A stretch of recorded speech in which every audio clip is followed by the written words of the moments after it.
আমার বন্ধুর সাথে বৈষম্য হয়ে গেছে এখন নিজাম 1 মিনিট ইউসুফের সাথে যে বৈষম্য হয়েছে ফয়সাল ভাই পাসপোর্ট দিয়েছে হের ডেট দিছে হচ্ছে 13 তারিখ হেতে যায় এখানে আন্দোলন করছে সংগ্রাম করছে এরপরেও হের ডেট হয়েছে তোমার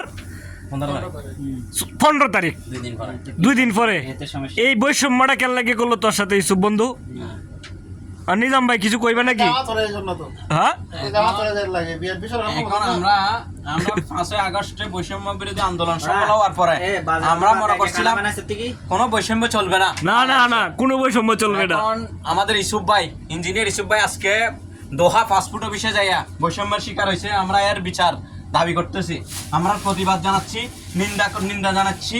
আমরা এই ধরনের 96 আর 97 তারপরেও ইউসুফ তোর সাথে এই বৈষম্যটা কেন লাগলো? 2 দিন ভিসা কেমনে হইব? 1 ঘন্টা ভিসা হইতে পারে। এই ধরনের বৈষম্য আমরা প্রতিবাদ জানাচ্ছি, নিন্দা জানাচ্ছি। কাতার প্রবাসী ফোরাম থেকে, আমাদের ফোরাম থেকে হ্যাঁ বল ইসব তোর কি কোনো আক্ষেপ আছে এটার মধ্যে? এইসব আমরা প্রবাসী ফোরাম একটা কমিটি পুলিশ কাতার প্রবাসী ফোরাম বানাইলাম, বানাবি নাকি?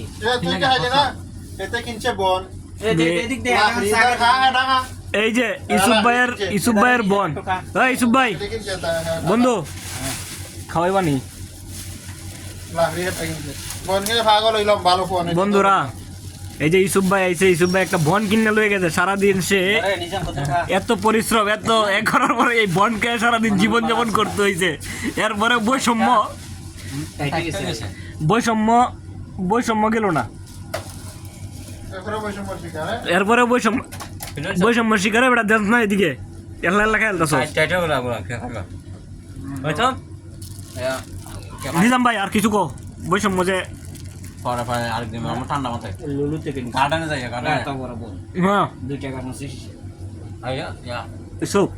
ইসুফ এয়ারপোর্টের ব্যবস্থা কি? ইসুফ এদিকে তাকাস না,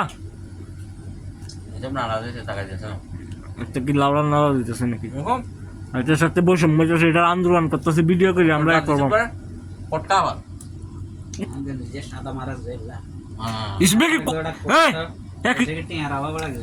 তুই কি কোট গায়ে দিস?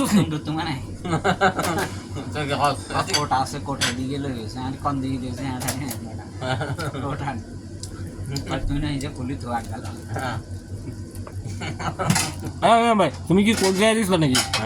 কোট গায়ে দিস নাকি? গায়ে দিছে এটা দিয়ে ইউসুফ ভাই যে ভিআইপি মানুষ, ভিআইপি পারসন, এটা দিয়ে ভিআইপি পারসন যেটা বুঝতে পারছে। বোঝা যাইতেছে না ভাই এই যে ইউসুফ ভাই দুইটিকে বন কাটা